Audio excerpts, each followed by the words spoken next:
question. And we said we will help you ask. And what's the question? They want to know the fatherly relationship that existed between you and Asiwaju Bola Ahmed Tinubu. And they begin to ask, how did K1 met Asiwaju Bola Ahmed Tinubu? Wow, that's a big one. Well, Asiwaju Bola Ahmed Tinubu, I met him when I was a little boy at Agarawu. My mother, she's a textile merchant. She sells clothes at Mashalashi Jimo in Agarawu. She used to be at Ereko before she finally moved to Mashalashi Jimo. And I was a little boy then, and my mother, I think, were among the first set of people that are associated with Alhaji Abiba Mogaji, who happens to be the mother of Asiwaju. And from there I get to know him because I used to go everywhere with my mom. And like a junior one knowing the senior one, every time we find ourselves there, we spend many hours with Mama at Bamogaji and my mother. They're very, very close. And my mother happens to be the first person that set up a kiosk before a shop to be selling clothes at Mashalaji Jimo behind the Central Mosque in Lagos. She happens to be the first person. So maybe due to her closeness with Alhaji Mogaji, and she established that market, Ulu market. So that's where I grew to get to know Asiwaju Bola Ahmed Tinubu, who happens to be Mama's son before he travels out. And we used to run errands for him. I will be the one that will fetch charcoal to do the ironing, and put fire in the iron and do things like that, and iron clothes for him as a young man before he eventually traveled out. So he knew me very, very well when I was young. And he's a father figure to me. He's a father figure who taught me many things, especially about the rudiment of life. He taught me many things, and he appreciates every goodness that you can demonstrate. So he will appreciate you, and he will accorded you respect for such thing. And that's how I get to know Asiwaju, like a question. But unbreakable bond. The bond has been like that, and there's no way you get to know someone like that way back then that there won't be any bond. Even as at the time he travels out and he came back, or I traveled out to later met with him abroad, he was so happy to see that little boy of then, oh, you are here, and you are doing well to yourself. He is someone that appreciates every good effort you made onto yourself, and then what you do on to develop others and the society. So that's the kind of a person Asiwaju is.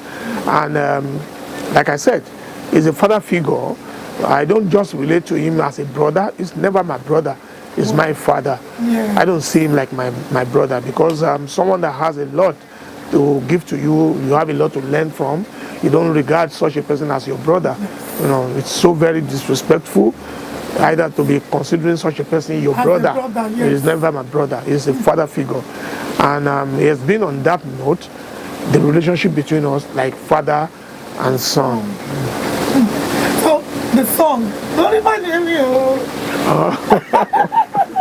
So people will say, why is K1 campaigning openly for Asiwaju? You will campaign openly for someone that you knew very well. Someone the best way you could describe a good man is the exact good man that you met with, you live with, you understand a lot about, and who has done so many things that you can never forget. Something that worth mentioning everywhere. If I close my eye, open it, close it, and open it, I will keep to remember many things Asiwaju, this man called Asiwaju, has done in my life, in other people's life. He is someone that will never shut his eye when he sees goodies in you. This is not about campaigning. It's about what truly make up of the makeup of a man. So Asiwaju, before he became Asiwaju, I know him. Before he became Jagaban, I know him. He knows me. He knows me when I was growing up. He is one of the earlier, senior, older people in the community that really encouraged me to keep doing what I'm doing because they see a brighter future ahead of me. And like people that don't know anything, they're probably out of just hate or out of disturbance. They feel like what you are doing, you are disturbing them. So they can discourage you from doing that thing. No, he never did. He never did. We both grew up in Agarawu, and this is the area where there is life. Agarawu from Thursday rolls on till Monday morning because that is the center of Nnamdi Azikiwe is the center of sociality. Yes. You see parties growing from Thursday, Friday, Saturday, Sunday, everywhere is bubbling. So we are used to that. So that's the kind of a man Asiwaju is, and this is the man I grew up to know up till the time the opportunity comes for him to be what he is.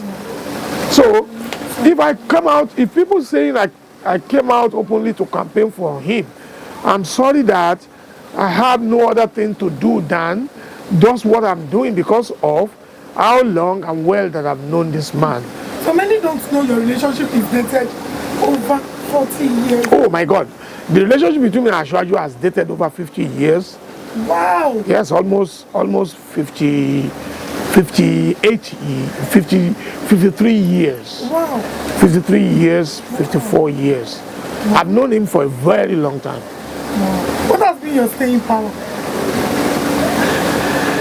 My staying power is believing in myself to be able to do anything I wanted to do and do not mind the odds or care about the saying of anybody. I'm just me, and I will continue to be me. That's just me. Why do people think you're proud? That I'm proud. Am I really proud? Have you ever heard that statement? Oh yeah, people says it. But the question is, am I really proud? No! I am not. I'm never proud. I'm just highly principled. I'm a very careful person. I'm a very distinct person when it comes to doing something that worth doing. I want to see me doing things that I wouldn't have any reason to say sorry. Sorry is not too far from me, from my lips. I could say sorry 1 million times, but maybe while you are saying sorry, it don't even get to your mind. I'm very careful to know everything that I do that wouldn't have made me to say sorry unnecessarily or say sorry stupidly.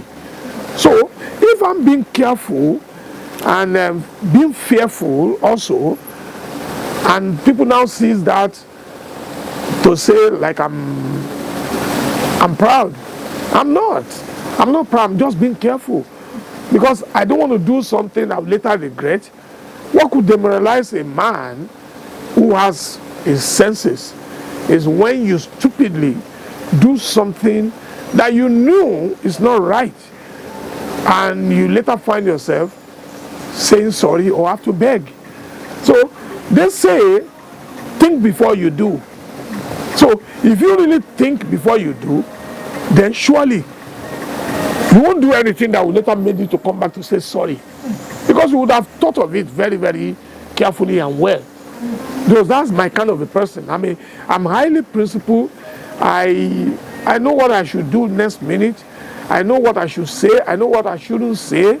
And if mistakenly I said something probably you do not understand and it gets different meaning to you, I will not be very, very slowly or proud to say, oh, I'm sorry, and withdraw my statement and redirect that same statement for you to understand.